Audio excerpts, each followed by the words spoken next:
Hey everybody, welcome to your midweek meditation. Today I want to focus on the simple one of don't chase. You never want to chase a big move. And the reason I'm bringing this up today is because after the big pump we saw yesterday in Bitcoin and other names, I had so many people messaging me of, oh, is it too late to get in? Do I get in now? And you don't want to chase that big pump. Yes, we could be forming a bull flag, but more likely than not, after big moves, things will consolidate and usually pull back and set a higher low. And that higher low is when you want to get in. Either do that or look for another asset that hasn't run yet. Because in Bitcoin's instance, you don't want to lose that 4 or 6% or whatever it pulls back to set that higher low.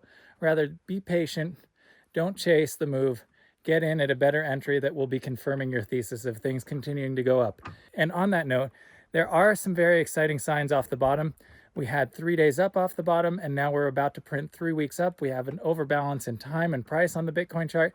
I'm going to cover all that on Friday's video, so I look forward to seeing you guys then. Bye for now.